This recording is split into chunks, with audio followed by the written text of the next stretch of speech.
சங்கீதம் 7ஆம் அதிகாரம். என் தேவனாகிய கர்த்தாவே, உம்மை நம்பி இருக்கிறேன். என்னை துன்பப்படுத்துகிறவர்கள் எல்லாருக்கும் என்னை விலக்கி ரட்சியும். சத்துரு சிங்கம் போல் என் ஆத்துமாவை பிடித்து கொண்டு போய் விடுவிக்கிறவன் இல்லாமையால் அதை பீறாதபடிக்கு என்னை தப்புவேயும்.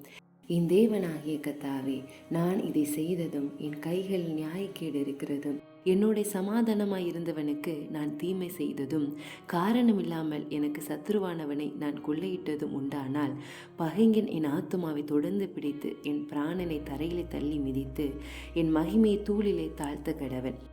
கர்த்தாவே, நீர் உம்முடைய கோபத்திலே எழுந்திருந்து என் சத்துருக்களுடைய மூர்க்கத்து நிமித்தம் உம்மை உயர்த்தி எனக்காக விழித்து கொள்ளும் நியாய தீர்ப்பை நியமித்திருக்கிறீரே.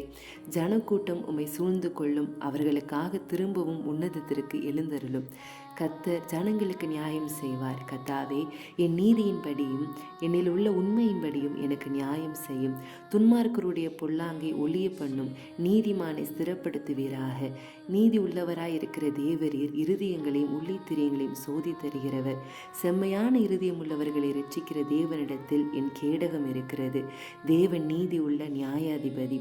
அவர் நாள்தோறும் பாவியின் மேல் சினம் கொள்கிற தேவன். அவன் மனம் திரும்பாவிட்டால் அவர் தம்முடைய பட்டயத்தை கருக்காக்குவார். அவர் தம்முடைய வில்லை நாணேற்றி அதை ஆயத்தப்படுத்தி இருக்கிறார். அவனுக்கு மரண ஆயுதங்களை ஆயத்த பண்ணினார். தம்முடைய அம்புகளை அக்கினி அம்புகளாக்கினார். இதோ, அவன் அக்கிரமத்தை பெற கற்ப வேதனை படுகிறான். தீவினையை கற்பந்தரித்து பொய்யை பெறுகிறான். குழியை வெட்டி அதை ஆழமாக்கினான். தான் வெட்டின குழியிலே தானே விழுந்தான். அவன் தீவினை அவன் சிரசின் மேல் திரும்பும், அவன் கொடுமை அவன் உச்சந்தலையின் மேல் இறங்கும்.